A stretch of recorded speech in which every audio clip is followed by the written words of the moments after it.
Hi, and welcome to Concordia Today. I'm Jenny Raymond. And I'm Annick Lucier. Coming up, we'll have a report about the Montreal Oral School for the Deaf produced by Julie Bassett, and reporter Natalie Vandenbosch will interview Jacques Joannis about Concordia's image campaign, Real Education for the Real World.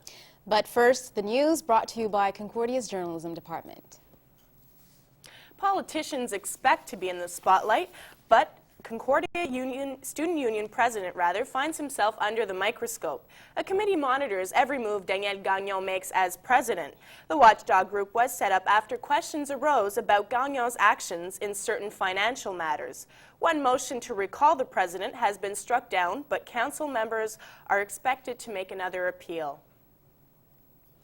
The good news is that Concordia finds itself with $2 million has escaped the government's budgetary axe. The bad news is for out-of-province and international students.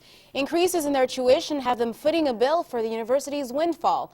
The government originally decided to cut $15 million from Concordia's budget, but they settled for $13 million after increasing tuition for non-Quebecers.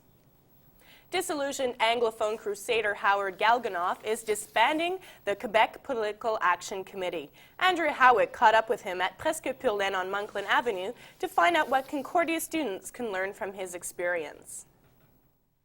He made a very large display. Media criticism and a lack of funding have pushed Anglo rights activist Howard Galganoff to throw in the towel. So when you weigh everything and you don't really get the support, the financial support of the public as one really needs, and then you hear the voices of derision on New Year's Day, it's really, at that point, it's time to say maybe it's enough. Galganoff's store on Monkland Avenue was a disappointment. It was supposed to draw fire from the Office de la Langue Française for floating the sign law, but it never did. Political economy professor Harold Chorney of Concordia thinks students can learn a lot from Galganoff. So I think Galganoff's message for students should be determined, don't give up easily, and be willing to take unpopular stances if you believe strongly in them, because ultimately it's your conscience that's your guide to what you do in life. And Galganoff is an excellent role model in that sense. Despite all the comments made on the January 1st edition of CJAD's Free-for-All, Galganoff insists he does not harbor any bitter feelings towards the press. For Concordia Today, I'm Andrea Howick. Feeling a little under the weather lately? Well, that's understandable. After all, it is the flu season, and with that comes a reminder to all Canadian undergraduate students at Concordia. Students are automatically covered by the Concordia Student Union Health Plan. This plan costs each student $66. For those who wish to opt out, the deadline is January 27. It's already the second week of January, and we've all had the chance to put our New Year's resolutions to the test. Travis Todd looks at the annual ritual of resolution making and discovers a surprising conclusion. Loyola campus looks much the same as it did before the winter break, but it's a little colder and we're all a year older. For many, January the 1st means a new resolution, but Concordia sociology professor Dr. Yale Gluck has reservations about the practice. I think it's false hope, so I think the danger is too that the more things we promise and the more things we hope for, the more disappointed we're going to get too. And so in the end you get a disillusioned individual with failed promises. That's the other side of always making new promises. Getting in shape is a popular resolution, so is budding out for the last time. Easier said than done. I thought it'd be easier than it was, but it's not. I'm addicted. Gluck suggests a more realistic approach to improving your quality of life. I mean, stay focused, stay grounded, stay close to your own center. Resolutions aren't just for individuals. In 1997, the Canadian government has apparently resolved to never again hold the former Prime Minister accountable for his actions. For Concordia Today, I'm Travis Todd. The Faculty of Engineering and Computer Science is expanding its co-op format. Starting next September, every department in the faculty will have its own co-op work-study program. Building and computer engineering are the only departments that had access to these programs until now. This change will allow more students to gain experience in their field while still in school.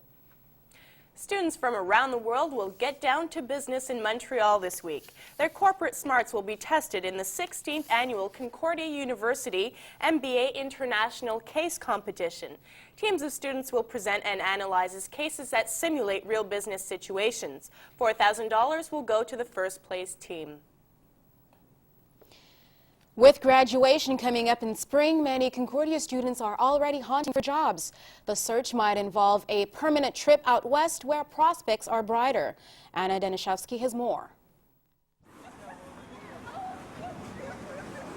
The Anglophone community faces losing young talent to other provinces as many students are deciding to follow the 16,000 people who have left Quebec this past year. Alliance Quebec Executive Director David Birnbaum is worried.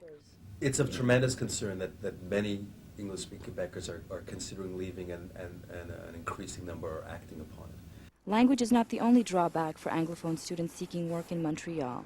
The economics are certainly the main factor. I mean, most of the Anglophones you meet from Montreal who are living in Toronto or Saskatoon or Vancouver say, you know, oh, geez, I miss Montreal so much. I'd love to live there, but there's no jobs. In hope of better access to the job market, these students might be hopping on a bus to Vancouver this spring. What matters to me is finding a job. If I happen to find a job, then I'm staying. If not, I'll move wherever I find a job. I'd try and get a job here. I'm bilingual, so it might help. But most likely I'll probably have to move back home. Probably go back to Toronto. For many, leaving Montreal is a painful decision, but do they have a choice? We've done studies that have shown us that at least 60% of young people who are thinking about leaving would stay if they knew they could get a job. The question remains, should I stay or should I go? Well, although students love Montreal, they would also love to find a job after graduation.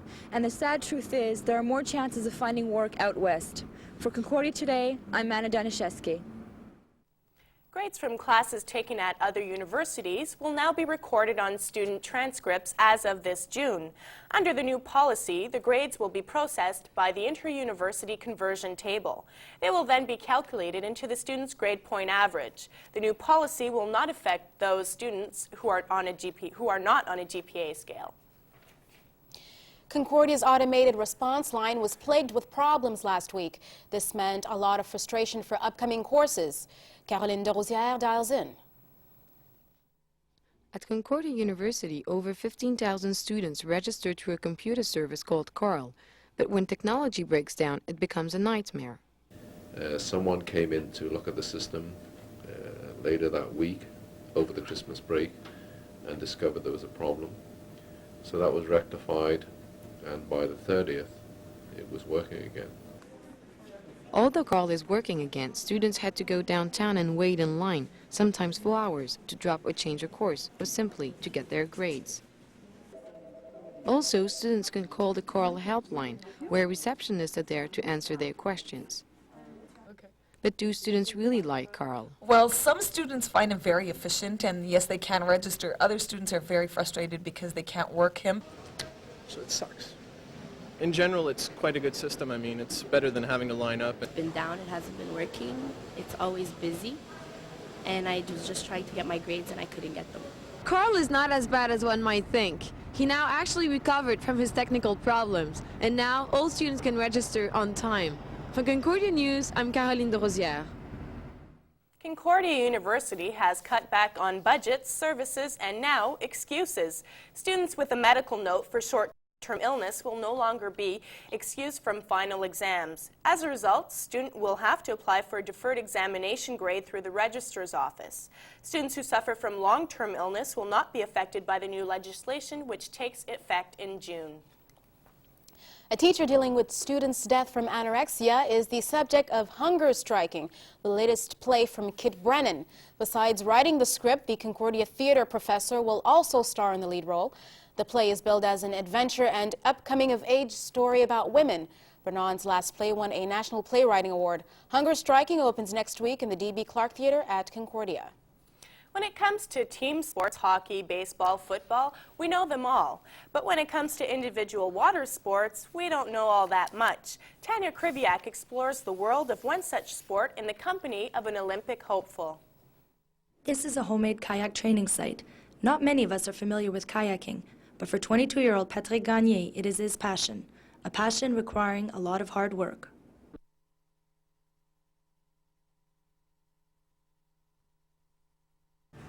The power that I can put in my stroke when I'm paddling. So I work all the upper body muscles. I work all the major muscles like my biceps, triceps, my pecs, all my back muscles, and my abdominals. It's really important to increase my strength to be like more powerful when I'm gonna be paddling. When your technique is on top, when your fitness is on top, the difference between like the gold and the bronze medal might be like the strength that you're able to put on your paddle stroke. Ranked second in the province, Patrick's goal is to be in the top 10 at the World Cup in the year 2000. In competition, it's like gates that are on like over the river, like here. There's like normally 20 to 25 gates. There are green gates that are downstream gates, and you have the red gates that you have to go up. It takes like about 2.5 minutes to do a course. If you want to try some paddling, go to your nearest kayak shop. That's where they'll be able to set you up. But you might want to try it in the summer.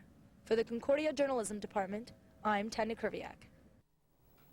Concordia's women's hockey team snagged 2 holiday wins from Cornell at the end of December. The Stingers won the 2 first games 4-2. They stung the Big Red 5-1 in the rematch. Concordia didn't fare so well at the University of Toronto tournament 2 weekends ago. The Stingers lost all 3 games played. And this concludes our first edition of Concordia Today. And stay tuned for a report on the Montreal Oral School for the Deaf produced by Julie Bissett. And up next, Natalie Van Bosch will interview Jacques Joannis about Concordia's image campaign. Thank you for joining us for Concordia Today. I'm Jenny Raymond. And I'm Annie Crucier. Have a good week, everyone.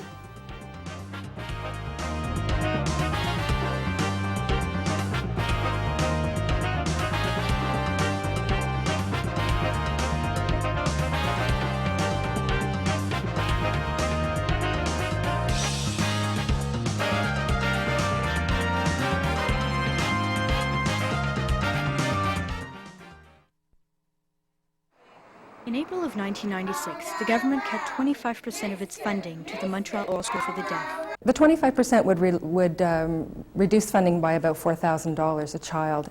Services to hearing impaired children are very costly. The people that are working with the children have a very high level of training.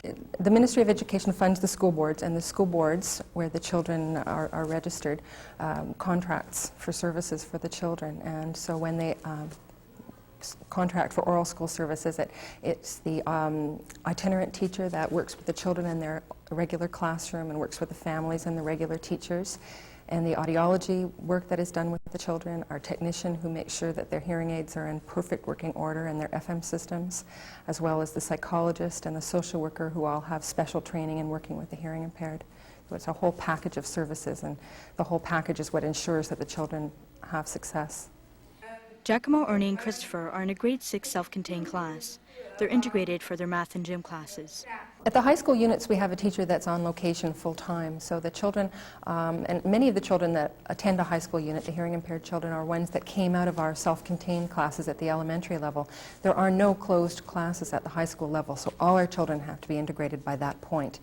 I think if we have to cut back, it's going to be very detrimental to the kinds of progress that the children can make. It'll be very stressful for families, very stressful for the children. Be devastating for Steve has been with the Montreal Oral School for the Deaf for 7 years. With the funding cuts, what the Montreal Oral School envisions, they will not be able to provide the same kind of a service in the school because the money won't be there to have a person full-time.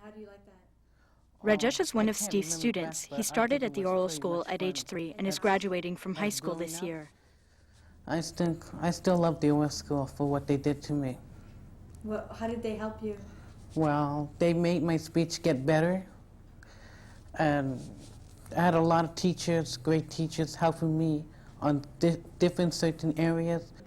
Definitely one thing that deaf students experience is stress related to communications, stress related to contacting teachers, stress related to to all kinds of academic and social things. And without the person in the school, their stresses will not be as easily alleviated. I think the hardest thing in stage up would be is homework, assignment, and stuff like that. I'm worrying so much about it, and the communication with teachers, and the school attendance coming into school. Those stuff is that really hooks me up, and I'll have to do something about it when I go to college. Catherine gets help from France, her French immersion teacher who's been with the Montreal Oral School for the Deaf for 8 years. Well, Catherine is now in grade 1, and I started working with her last year when she was in kindergarten. She's really progressed nicely. We're working a lot on speech, on articulation, both in French and in English, on fine-tuning her listening skills. We are getting these hearing impaired children to speak in French. Therefore, if we really want them to be successful, to be in a regular classroom, to function with their peers, and to learn a new language, they definitely need that support. I really think that their future is in jeopardy if they don't get this support. And we also work with the parents. The parents have also play a big part just in the whole of the child's success. So what we do on a one-to-one situation, there's a great carryover that needs to be done at home, and the parents are involved. We spend a lot of time with the parents also. So it's a team work, it's a team approach basically. It's just not cutting the service to one child, it affects the whole team basically. Since Catherine was diagnosed, it's been there for us. Like, the teachers are wonderful, the service is great. Like, Catherine is where she is, and because of the oral school. France believes the funding cuts will have serious consequences. In terms of my job, that means that I will not be as available as I am now. I will not be able to see the children twice weekly, which for some I feel that I would like to see even a little bit more. And at the oral school, we do not have that flexibility in making that decision. That means that I will not be in the school as often. I will not be able to support the classroom teacher as much as I do. And working with the teachers at the oral school, she has improved greatly her speech, and her confidence, which gives her the power to speak, and she does talk a lot. Sometimes about when I was 6 and 5, I used to go over to the oral school and we used to play a little game with each other. I feel already like I'm lost. I don't know what we would do if this funding is removed, because Catherine will not be able to function in a classroom, in a regular classroom, without the help from the itinerant teacher who comes from the oral school. Representatives of the Montreal Oral School for the Deaf are continuing to meet with school boards and government officials. Discussion regarding the funding cuts will hopefully make people aware of the special needs of hearing impaired children. Julie Bissett, Concordia Today.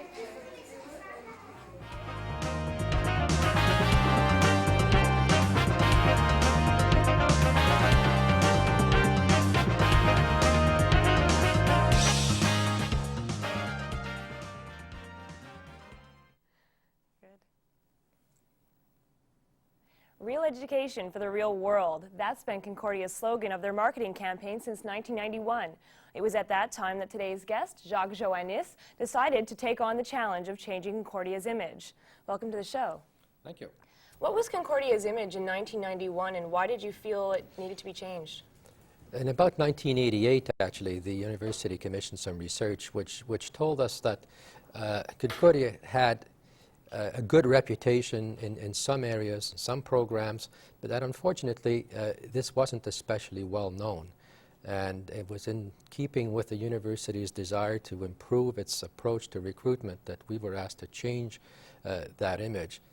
Not so much a question of changing an image, making sure that the product itself was sold the way it should be. Okay, but aside from creating awareness, how did you want to change the image? What was the idea? The idea was to look at the needs of the marketplace, and we're talking specifically potential undergraduate students and graduate students, find out what they need, and then make sure that first the product is up to par, and secondly communicate those product benefits that are likely to influence the decision in terms of which university students might elect to choose. Okay, and how did you pursue that image? How did you go about doing it? We went about doing it, first of all, by looking seriously at the research, determining from that what our objectives should be, what our strategies should be, and then going out, putting together the concepts which we thought would meet those objectives within the respect of the strategies that we elaborated, testing those, and then going out to the field with an advertising campaign. Okay, and how successful has it been? It's been very successful. We've researched the program twice since its inception. The first time was after 3 years of media advertising, where we found, first of all, that awareness was extremely high. We're talking high 60s, low 70s. Perceptions were on the way to changing.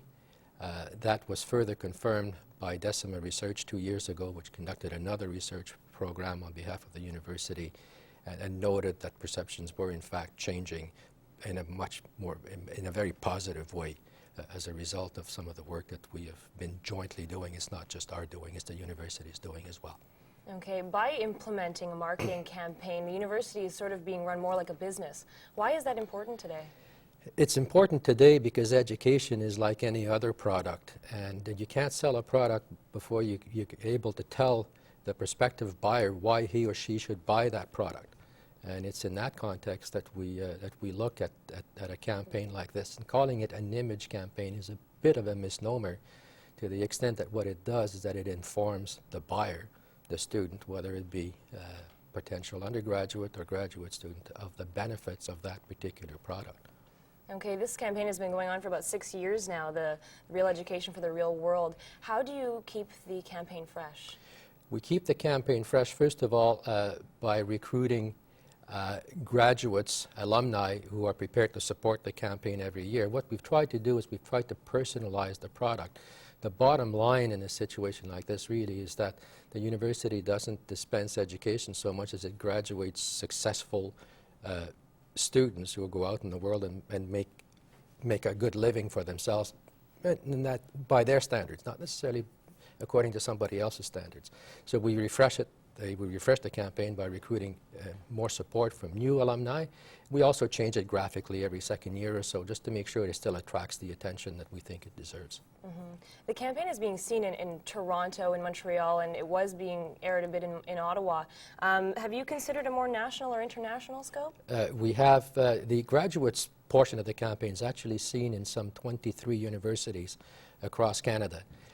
We've certainly considered a broader scope, a more international approach to it, and frankly the reason why we cannot do it, one is a question of priorities. The farther you move away from Montreal, the fewer the prospective students, obviously, for Concordia, and the more expensive it is to reach them. And it all boils down to money, and we don't have enough money to expand much beyond the borders of Canada at this stage. There's been some advertising, some communication, but it's minimal. You must have met many interesting alumni in shooting this campaign. Is there anyone that sticks out particularly in your mind? I think, to be honest, I mean, most of them stick out, but that some more than others. And you'll be interviewing as part of this series a number of them, so I'll pass on those that you will be talking to. But I'm thinking of people like Hannah Gartner, for example. You don't get much bigger in this business, in her business, than Hannah Gartner, who comes down from Toronto, agrees to participate in a campaign like this, and does so because she's a firm believer in the university. I can think of a man called John Marco Vecchio, who was in the middle of building the Molson Center and took leave of his job for 30 minutes. Now that might seem like very little, but at the time we're getting down to the 3 weeks before the new center opened. It was a lot of time for him to dedicate to a task like this, and he did so graciously, and he did it well. I can think of an interpreter from Ottawa who took the train with her infant and came in a cold winter's day to have her photograph taken, and etc. I could go on. Was the response generally like that? Was there anyone who said no? As far as I know, the university has not approached anyone that has said no, and they've all been very gracious and very helpful. Okay, well, thank you very much, Mr. Joannis, for joining us. Please join us again next week when Nick Lucier will be talking with former Concordia graduate and now the curator of the Sadie Bronfman Center, David Liss, and also an ENG piece by Colin Fisher on some of the innovative ways students are dealing with the financial crunch. If you have any comments, you can email us at studioa@vax2.concordia.ca. Have a good week, everyone.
Hi and welcome to Concordia Today. I'm Jenny Raymond. And I'm Natalie Vandenbosch. Later we'll have a report on financial aid and awards by Colin Fisher. And reporter Annick Lucier will interview David Liss, curator of the Sadie Bronfman Center.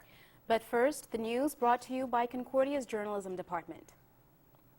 Concordia Radio Sir George was about to face the music. Now they're ready to play it. CRSG Radio is back on the air after 6 months of silence. The station was forced off the air when the mixing board broke down in July. Station manager Jennifer Hall had explained that delays in funding prevented the station from making necessary repairs. Concordia's Mez Cafe had a facelift. After a few nips and tucks, the cafe now includes a lounge area with a bar, big screen TV, sofas, and comfortable chairs. The new lounge opened January 16th. Last week, while many students were busy studying, others were rushing to pay their tuition fees before the January 20th deadline. Tim Sargent reports. Next, please. Every year at this time, students crowd the area outside of the Student Service Center. About 7,500 lined up last week to make changes in their registration and to validate their ID cards. But most wanted to pay their dreaded tuition fees.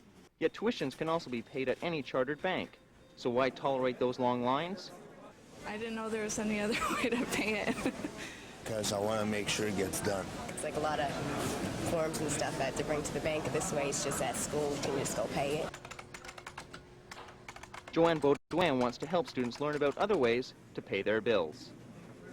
I would like to go to the students directly and find out from them more in-depth analysis of what it is that we could do. Students who are not able to pay their entire tuition fees by January 20th will lose certain privileges. For instance, they will not be able to get a printout of their transcript, nor will they be able to register for future courses. And beginning January 31st, students will be charged interest rates of 8 to 8.5%. For Concordia Today, I'm Tim Sargent. Pepsi Cola could be the choice for the next Concordia generation. In exchange for exclusive campaign rights to sell the beverage on campus, Pepsi will pay Concordia $65,000. Reggie's Mez Cafe and other CSU-sponsored events could receive an additional $3,000 a year to do the same. CSU President Daniel Gagnon is holding out for $35,000. Tough economic times have forced students to go out and fight for work. A tough task for most, but not for Concordia's Otis Grant. Derek Marinos has more. You may be looking at the next WBO middleweight champion of the world. Otis Grant is a Concordia graduate who teaches at Lindsay Place High School in Point Claire. But next month he'll drop the chalk and pick up the gloves for a title fight against American Lonnie Bradley. And for Grant, focus will be a key element to victory. Be going in angry and upset and mad, irritated at my opponent. I go in focused and I know I have a job at hand to complete, and I go out there and I try to accomplish it to the best of my abilities and the best of the way I trained to do it. A win against Bradley and Grant will have his first world title, but not his first championship belt.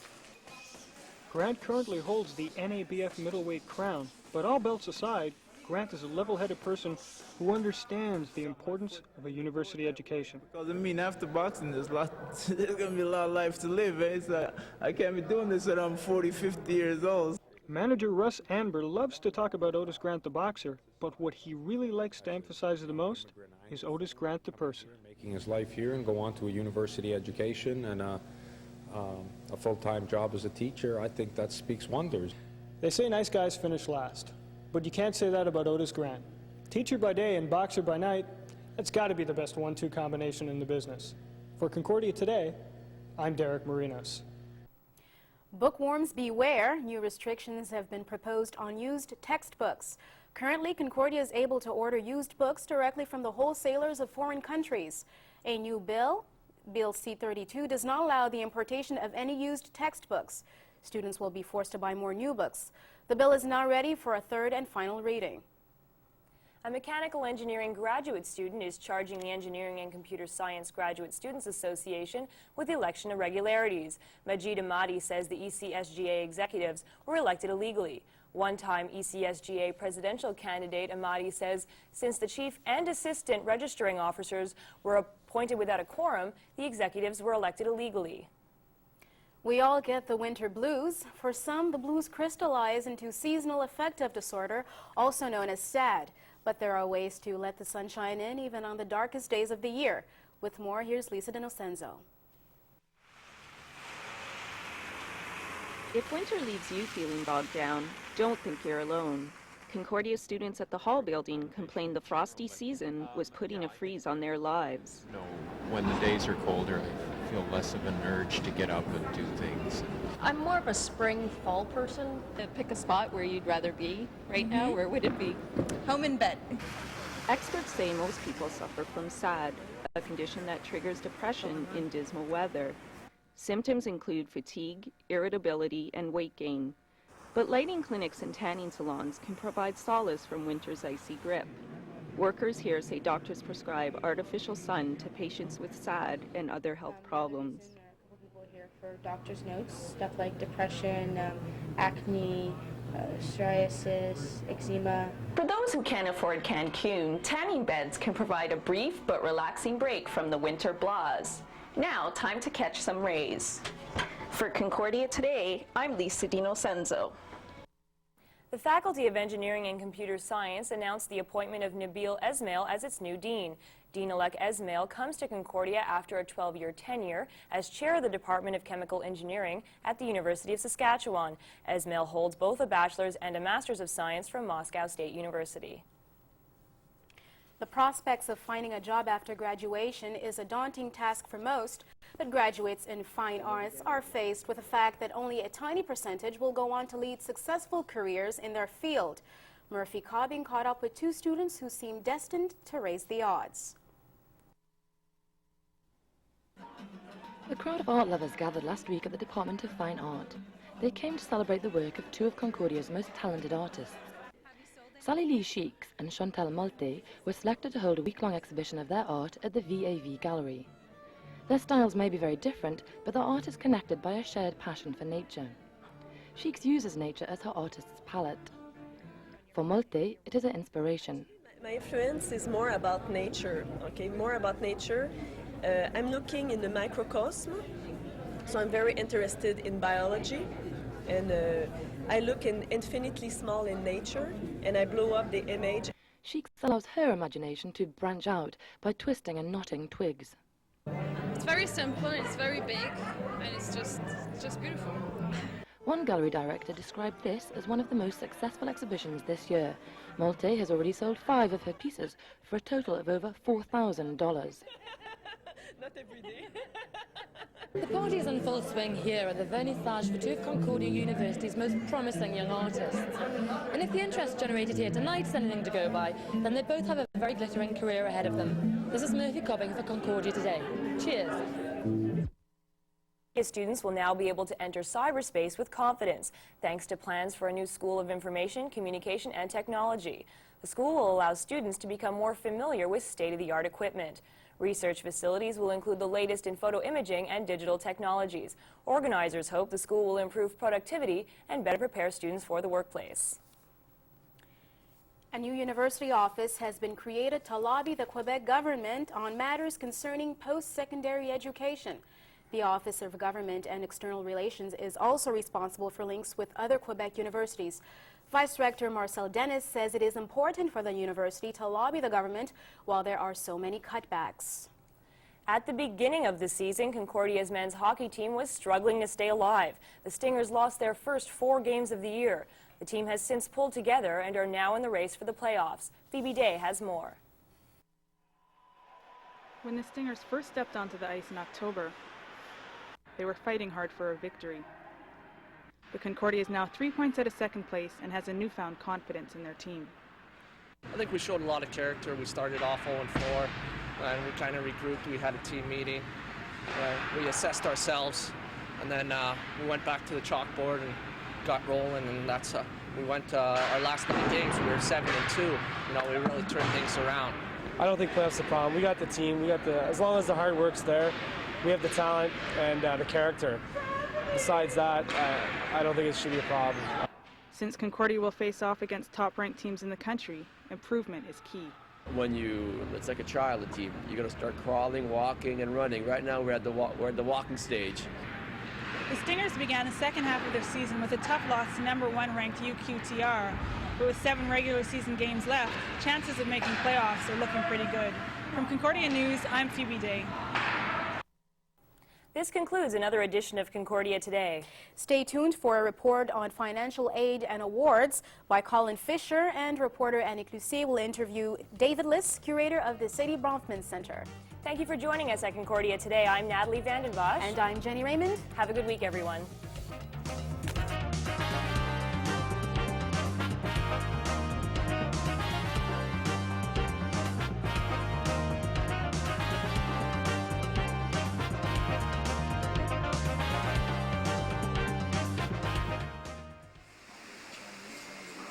As higher education undergoes deeper and deeper cuts, the cost of education continues to rise. The affordability of higher education comes into question, and the people asking this question the most are the students. The debt loads of students have been increasing over the past 10 years, and governments have been relying more extensively on loans as a means of assisting students over bursaries. And that is becoming a preoccupation of many stakeholders right now, primarily the students. How do they manage the debt load once they graduate? And there are some measures that are being examined right now to help students better manage that. Unfortunately, those plans are focused on managing the debt load. And I think we need to extend that in terms of decreasing the debt load, finding alternate means of financing and education. We would like to see, when I say we, I mean colleagues in other universities, would like to see universities and governments introduce alternative forms of student support, such as a work-study program financed by government agencies. That exists, why it's widely spread right now in the United States. It exists in certain provinces in Canada. It exists here at Concordia and at other Quebec universities, but in very limited way. And we'd like to be able to extend that. Work-study is a form of financial aid, financial support for needy students, and it provides students with opportunities to work on campus, preferably positions or jobs that are related to their field of study.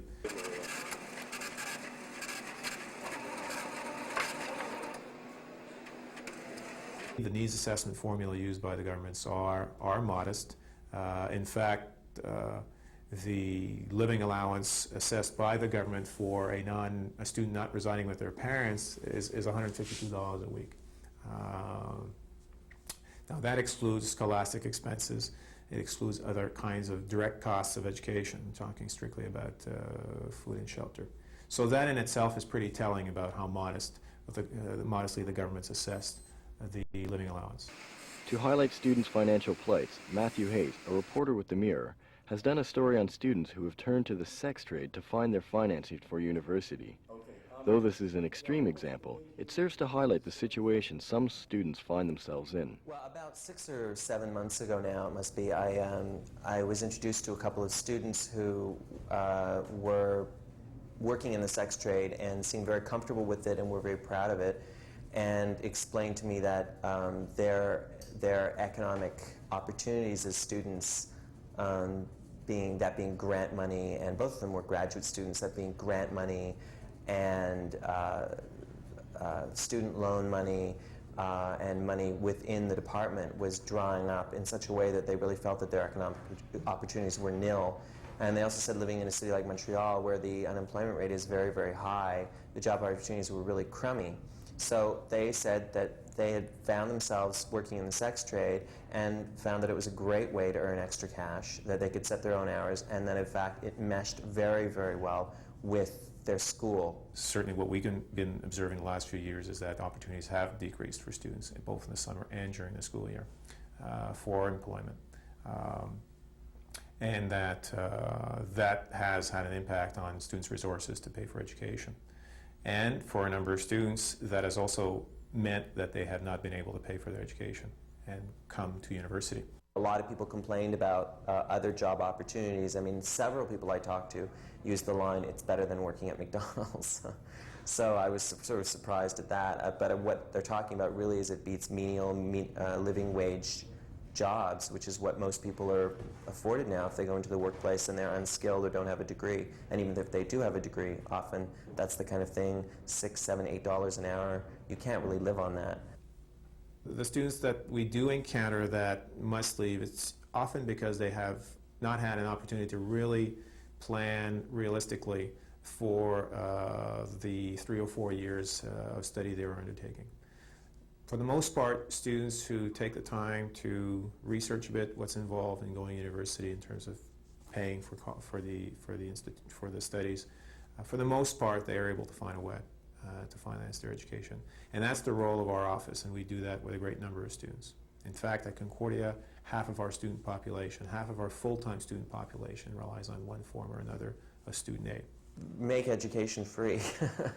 Make higher learning what it should be. It should be a right, you know, and not a privilege, and make it free. And that means that people can go regardless of their economic background, and be supported if they so choose. If they win scholarships, or if they get the right marks.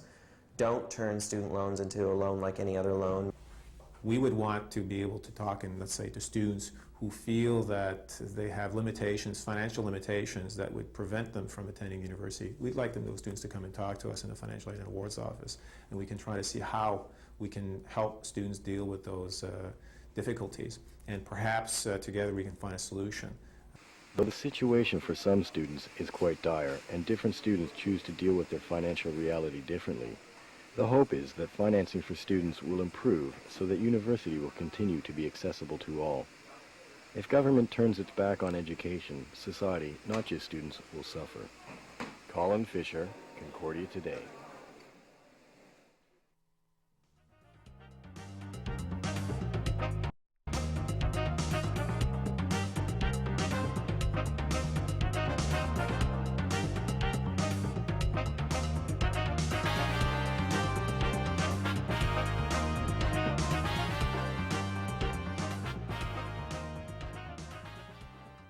Well, Montreal boasts a rather talented artistic community, and Concordia alumni are quite a great part of it. Our guest today is David Liss, who is the director-curator of the gallery at the Sadie Bronfman Center for the Arts. Welcome, David.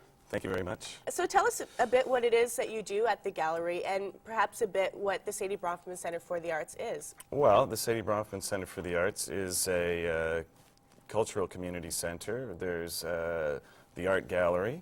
There's the theater, the school of Fine Arts, and the Youth Institute, which is something new that's was started about a year ago. And what do you do as part of that center?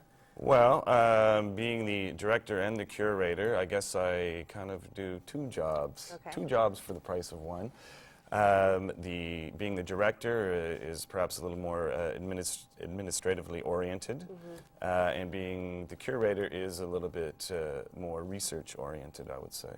Okay, and you are a graduate of the Fine Arts program? Yes. And how important was it for you to get that education, to get to where you are now?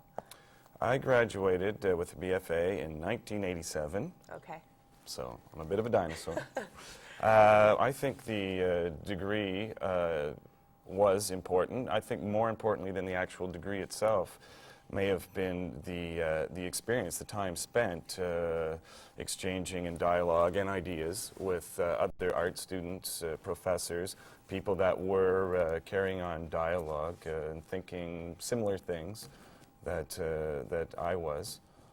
There's this myth that people who graduate with a fine arts degree don't get jobs. Is that accurate, you think? Yeah, that's pretty much true. Yeah? No, no, I think the difference is that in art, it's a very self-motivated field. It's like a profession. It's not necessarily perhaps like some other fields where you obtain your degree and immediately go forth into the $40,000 a year position. I don't know if commerce and engineering is like that, but art is a very self-motivated profession, and I think you have to have a lot of passion for the arts. And a lot of people do have degrees, so it's competitive, and I think you have to have something aside from the knowledge obtained through the degree. You have to have something that makes you stand out, or just a passion or a drive to succeed. Now, upon graduation, what were the kind of jobs that you took in order to get to the job of curator now? Well, I should say I was an employee of Concordia University for 11 years at the Concordia Art Gallery, which was located in the Hall building, and then it moved over to the Webster Library building, where it is now the Leonard and Bina Ellen Art Gallery. And I was first a technical assistant there and worked under Sandra Pikowski, and then later Karen Antaki, who's the current director and curator there. And I did research. Also, working there part-time, I was also doing freelance work for the Canada Council Art Bank, for different art consultants working in the area of corporate art collections, and doing a little bit of writing. And for a lot of people, art isn't, or they don't feel that art is accessible to them. What are your views on art being accessible to the public? Well, as you know, I have a rather extensive philosophy. Yeah. Well, I think what art sometimes gets a little bit mixed up with entertainment. And I think contemporary art in particular is more about the human imagination, exploration of the human imagination. It's about challenging certain expectations in society, and it's not necessarily about an immediate gratification, but it's about a research. It's about discovering things that are sometimes behind the surface of things. I think we live in a society that is very much concerned with instant gratification. We live in the information age. If something isn't immediately apparent to us, it's discarded or considered boring or something. Art does require some thinking, perception. It's about exercising your perception and your imagination. So it's really about thinking. And I don't know how, if thinking is inaccessible, I'm not so sure that's the case. But you have made it, I guess, in your exhibit, Activist 96, you did make it accessible for a lot of people who in other instances wouldn't be going to art galleries. And how did that go?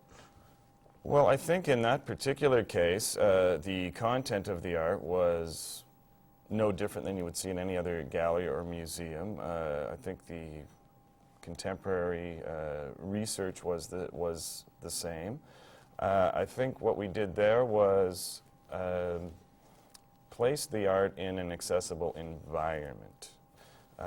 Down on St. Catherine Street, of course, amongst the shops, there's quite a few people, of course, and I think it was the environment that was accessible. Once the art was put into an environment that people were familiar with, I think they actually had less trouble with it. In fact, they seemed comfortable with not necessarily having the answers, but they enjoyed just pondering these visual artifacts.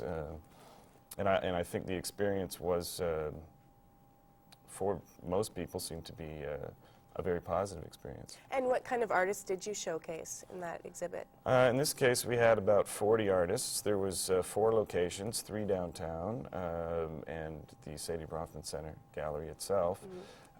These were emerging Montreal artists, which is sometimes a misleading term, but I think it's generally understood to be artists that are not students, but they're not yet showing in museums. They're not established names, so it doesn't necessarily have any chronological age tied to it.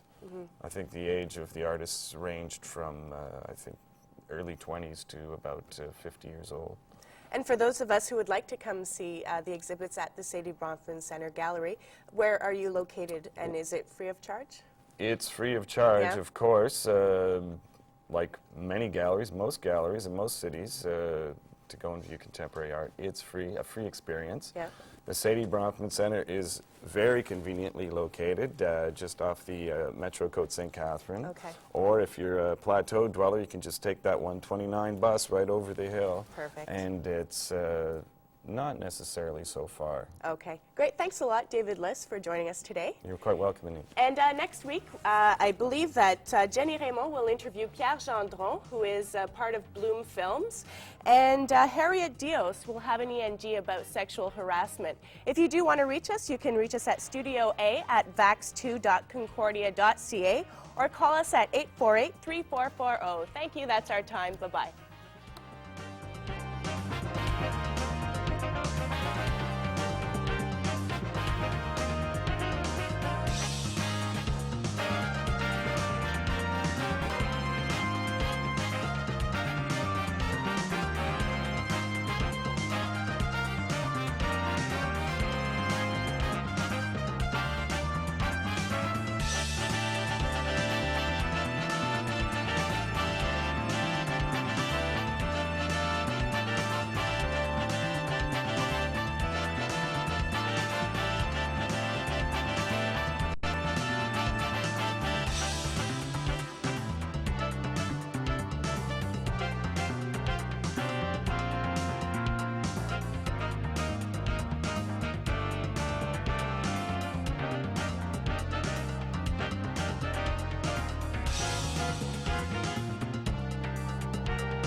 Hi, and welcome to Concordia Today. I'm Natalie Vandenbosch. And I'm Annick Lucier. Later we'll have a report by Harriet Dios on sexual harassment, and reporter Jenny Raymond will interview Pierre Gendron from Bloom Films. But first, the news brought to you by Concordia's Journalism Department. Concordia students could be forced to contribute up to $9 million over the next 10 years to a fundraising committee known as Capital Campaign. This translates into $1.50 to $2 per credit from each student. Capital Campaign says the money is needed to improve university facilities, update equipment, and increase student loans and bursaries. Information sessions will be held at the end of January and early February. Concordia wants a part-time daycare service without the full-time fees. Honor Lynch is the director of Concordia Daycare. He says the implementation of a part-time daycare facility would mean having to abide by some specific government regulations. Regulations include staff ratios, a certain square footage, windows, and a setup close to a park. Lynch said this would make it hard for Concordia to expand its daycare, which cares for approximately 60 children every day. Lynch said a part-time daycare service should be available for $5 a day. Exercising the body and exercising the mind are usually two separate things. However, Concordia's Coco Rocan Martial Arts Club demonstrates that physical exercise can also be intellectual. Stephanie Payevich has more. Students need to exercise, but going to the gym can get boring and repetitive. Concordia's Coco Rocan Martial Arts Club has something different to offer. The club is run by Michael Gregory, who believes in training his students both physically and mentally. Anytime that you combine intellectual stimulation with physical stimulation, that you're doing a good thing for your body, for your mind. Despite the perception people have of martial arts and fighting and even violence to some extent that's promoted through media and film and so on, I don't think that any of the students are here for that reason. Students are taught the various martial arts along with their cultural traditions. Other than really intense physical training, you learn a lot too. I'm learning so much about all these different cultures, cultures from Brazil, and learning history. You learn about a lot of different people, you're meeting a lot of different friends. To find out more about the Coco Rocan Martial Arts Club, call the Victoria Gym. I'm Stephanie Payevich for Concordia Today. Concordia's international and out-of-province students are angry at the Quebec government for failing to exempt them from tuition increases. The students feel the government could have used a grandfather clause to stop tuition hikes announced last year.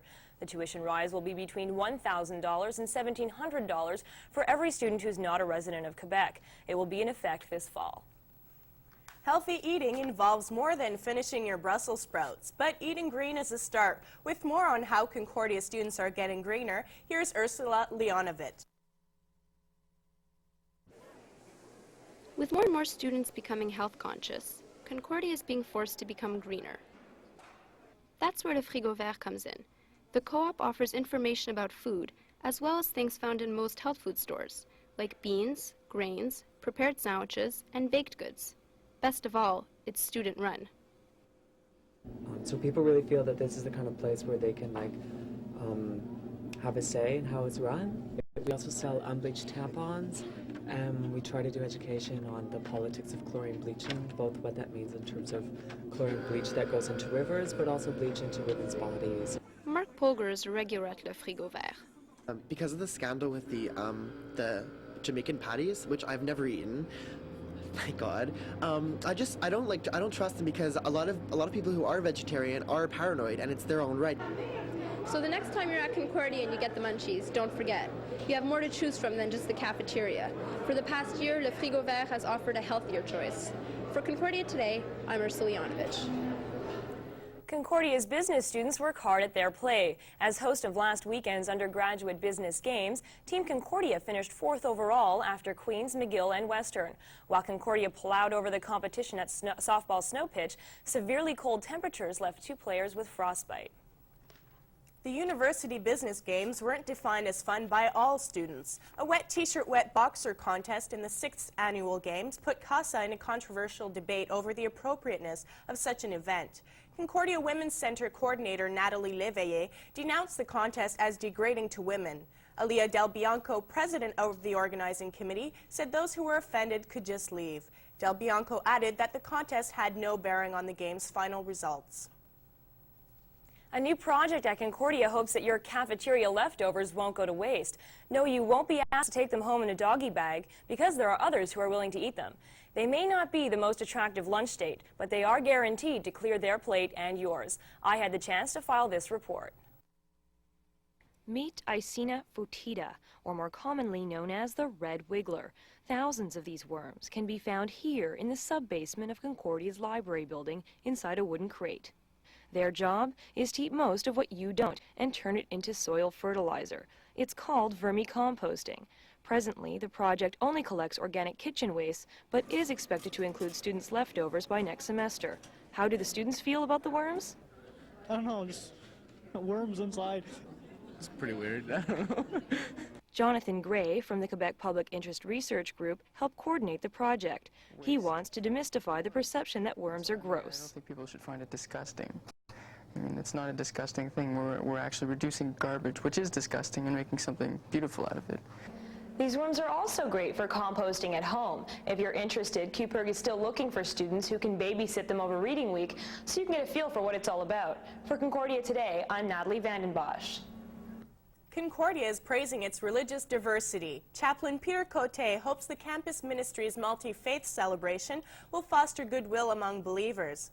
Last week's festivities included a lecture series entitled The Spirit Has Many Voices and a Buddhist meditation.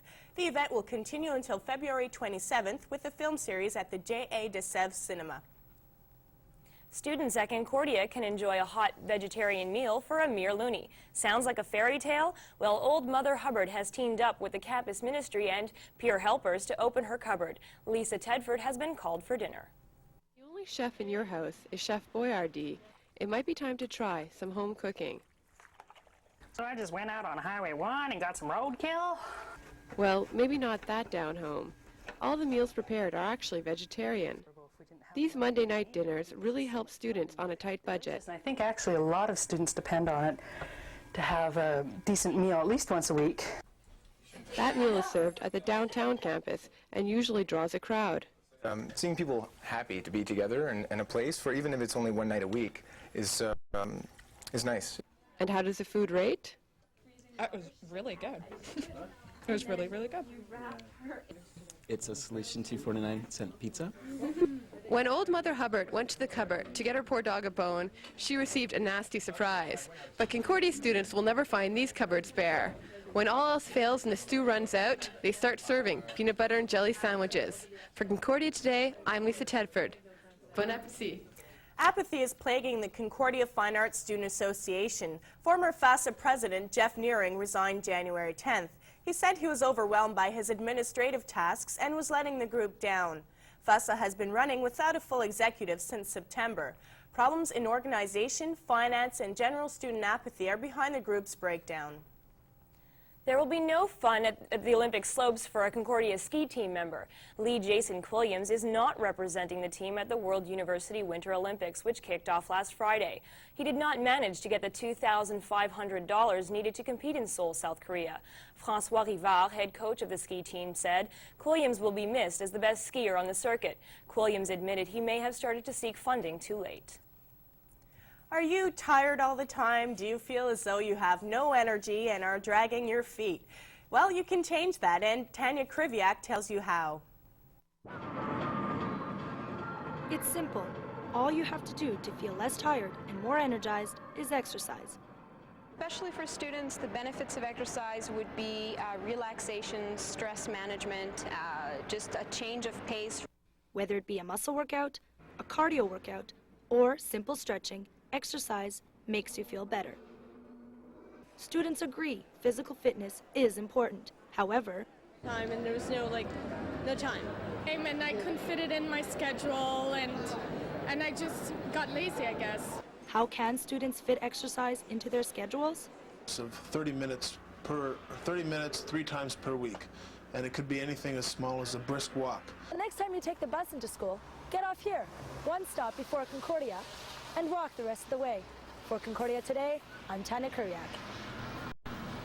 The women's basketball team is pulling up their socks. After a post-holiday slumber, the Stingers swarmed York and Ryerson last weekend, beating them back-to-back by scores of 60-52 and 57-50. Head coach Keith Pruden says they'll need to improve as they inch down the road to the championship.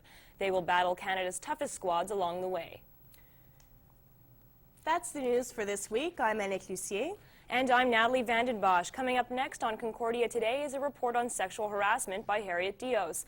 Also, reporter Jenny Raymond will interview Pierre Gendron from Bloom Films. Have a good week, everyone.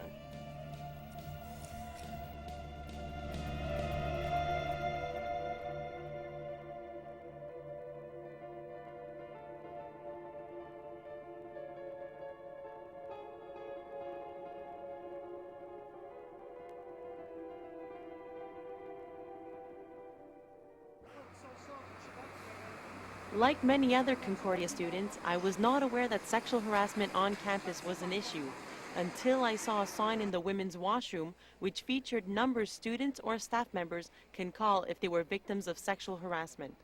Because of this sign, I decided to investigate. Somewhere between 55 and 70 reports per year. Those, however, vary greatly in terms of their content and their seriousness. It can be as simple as somebody being insulted by an offensive remark made to them in the corridors, all the way through to somebody being sexually assaulted on campus. Have you ever heard of anyone being sexually harassed at Concordia? No, I can't say that I have. Never, not even once.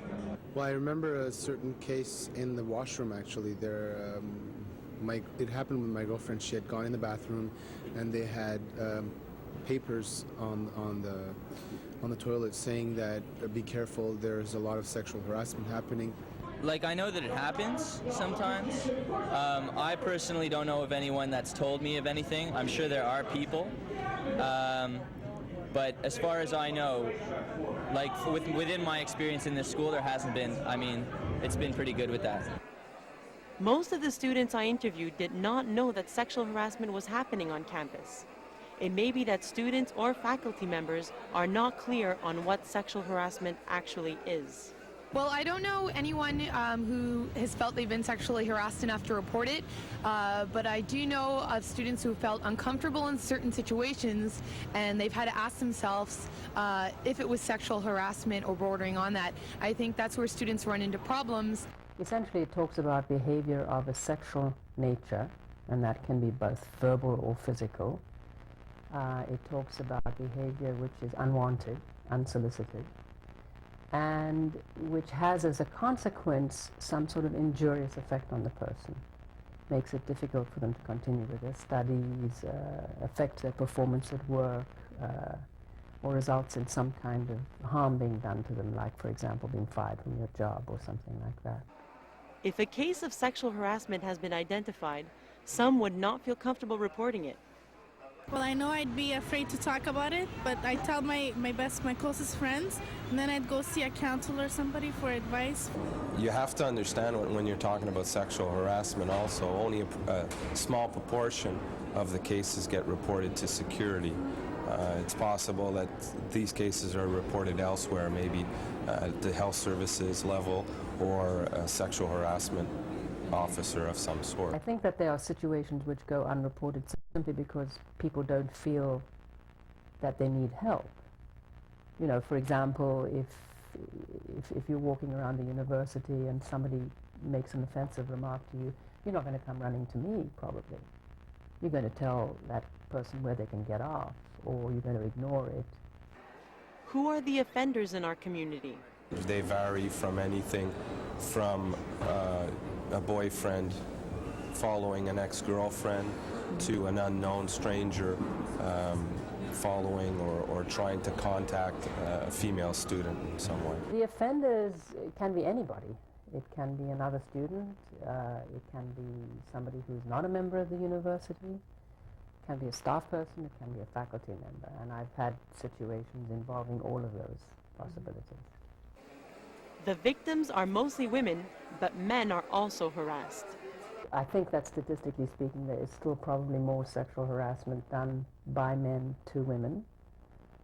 I think there are other kinds of combinations that are also happening. Women can harass women, men can harass men, women can harass men. I think it's still, the incidence is statistically lower for those combinations.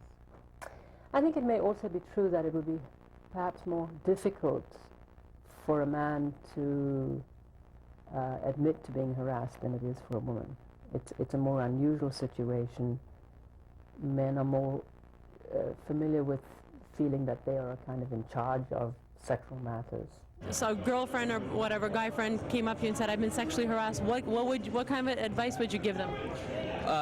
If it was a friend of mine who was sexually harassed, I would say, depending on the degree, I mean, if it's something like the teacher proposed, I don't know, sexual favors in return for a good grade and nothing else, and it was just a proposition, then maybe to go to the ombudsperson or something like that. I think if it was from a teacher, I wouldn't go to him or her, because I would find that that's the teacher's in a power position against me. So what I would feel the need to do is go to a power position above them in order to address the problem. How about if you were sexually harassed from another student? From another student, in that case, I think that I would have to handle that on my own, and if it got worse, then I would find outlets such as the police. The advice that I usually give to students is, if somebody is bothering you in this way, it's really, really important to talk about it sooner rather than later. Because if a problem is at the beginning stages, it's much easier to resolve. Help is readily available to everyone at Concordia. If you've been harassed sexually or in any other way, don't hesitate to contact Concordia Security or the Office of Rights and Responsibilities. For Concordia Today, I'm Harriet Dios.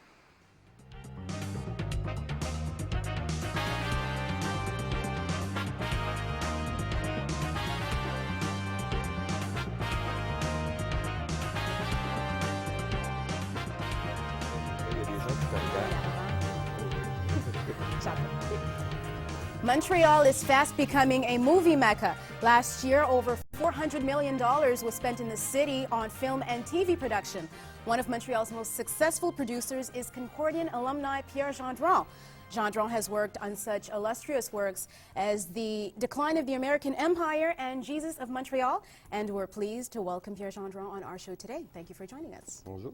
Do you want to tell us what attracted you to film producing? When I was studying, before going to university, I was doing some student radio, theater and stuff like that. And before that, every Saturday I was going to the Saturday matinee all day long. Mm-hmm. So I was very intrigued by what was a movie then, okay? Mm-hmm. And I went to Concordia to study in television because at the time, you know, there was no film, okay, film studying. And I did some work at Radio-Canada, but my main choice was going into movie. You never know why you're doing that. I knew I was not interested of being an accountant or a lawyer or stuff like that. I knew I'd like to go into art form, any kind of art form. So, I was attracted by movie. But what did you do? You said you worked at Radio-Canada. What did your work in Radio-Canada entail? In the third grade, I was doing some stage, okay, at Radio-Canada. Uh-huh. And after that, they offered me a job there, but I was not interested of working in television. I was more interested of working in movie business. Mm-hmm. And it's about 20 years ago, so, okay, it was not like today, a lot of production in television and in movie. At the time, you know, you had few people working in movie business. Mm-hmm. So it was like a closed circuit, okay? And it was very, very hard to get involved in doing movies because we had people who were working in movie where people were working for American. Okay, mm-hmm. You had movies coming into Quebec to work, to give a French accent into their movies and stuff like that. But you didn't have any kind of industry in terms of French movies or English-Canadian movie at the time. So it was the beginning. That was interesting also because at the time, it was possible to try a lot of things in terms of script, in terms of the product. It was the beginning of a kind of industry in Quebec.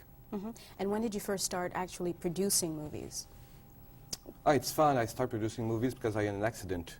I was assistant director, first AD, what we call in our field, and I received a spot on the head, and I was paralyzed like 30% on the left side, so couldn't be on the set all day long, like 15 hours a day, okay, and to have to direct a crew, okay, of 50 people. So I decided to work on a script with a director who is teaching here, Micheline Langto, who did Sanatine and L'Homme à tout faire, and it worked. So I produced my first film 29 years old. 29? Yeah. Okay. Is that a respectable age? Do the average people start young? Young. Yeah, that was young? That's that young was age? young. Usually you start to produce around 35 or 40. Oh, really? Yeah. I understand you're a Concordia graduate. How long after graduation did you get a job? Did you get a job right after? No, because I want to. I did a trip in Europe after graduating. I went for about 6 months in Europe, and after that I came back and I tried to work in the movie business. So I called every production company who need what we call assistant production, called a gopher, go for this, go for that. And at one point, Denis Hiro at the time was producing a movie with Martin Sheen and Jodie Foster, and they need a gopher, okay, for free. So I decided to go and risk my chance there, okay. And I did that, and after that, the next project I get paid, and it started at this point. And that was your first Yeah. actual. Yeah. After that, I was a night watcher on Jean-Claude Law production.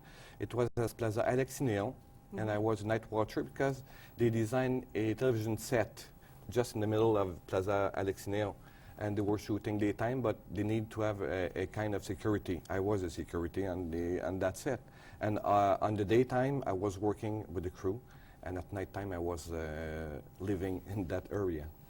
Okay, I'd like to ask you, in your opinion, do you think it's important for students now to pursue a post-secondary education? Yeah, I think it's important to learn to use your imagination, your creativity, and your mind. I remember when I graduated, I was much more older than the usual assistant production were beginning in that area. They had about between 18 and 21, and I was at the time 23 years old. The point was I was used to think and to learn faster and to think faster. And it's kind of, and at this time it was the McLuhan area, era, the McLuhan era. So we get used to think and to learn fast and to rationalize what you were learning, which is important. Okay. Is that how university has helped you? Yeah. But it depends also what you want to do. If you want to become a director of photography, you need some knowledge, expertise, and you need a kind of formation. It depends if you want to become a director. Cinema is a movie is a kind of language. You have to learn it. If you want to producing is doing a lot of things. It's like, you know, in the morning you're talking with the bankers. In the afternoon, you're talking with the scriptwriters, and at night, you're talking with the director about the casting. So you have to move very fast on different area and also on different projects, because like a director is working on a script or a film for a year or 2 years, he's working on that specific script or story. A producer is working on 2, 3, 4, 5 different film or television production. So you have to switch different area and different project. And what aspect do you work on? Do you do all of this? Both. Yeah. I like to do it. Sure, here it's like, you know, talking with the banker is not always my cup of tea. I'd rather prefer to talk with the scriptwriter about the story, with the director, and about the casting and location. But it's different. This is what I like. It's going fast, okay? Because working on a project for 2 years, like the director is doing sometimes, okay, it's kind of boring. For me, I'm not saying it's boring for my kind of personality, okay? I want to change, I want to go fast, I like that. And I just want to ask you, how do you find the prospects in movie making? For students who are presently studying, do you suggest them to stay in Montreal? How bright are the prospects? No, they've got to move. You got to move. I always said I'm in the right business, I'm in the right country, because in terms of movie, if we talk about television, there's a lot of television going around, yeah, okay? for the next 3 years, it will be crazy because we've got new governmental money involved into television production. In terms of movie business, if we can say it's a business here, the point is it's not a business, okay? We have a kind of cultural problem between Quebec and the rest of Canada because we are not doing the movie in the same language. And also, it is not an industry. United Nations said about 4 years ago that a country below 11 million cannot be free in terms of culture. Okay, so we are here 6 million, so we need the government, and you cannot base an industry on governmental funds. It's impossible. Okay, well, thank you for joining us. Join us next week when Dina Pino will have an ENG piece on the radio station CRSG, and I believe that Natalie Vandenbosch will interview Mariana Simeone. Thank you for joining us. Have a good week, everyone.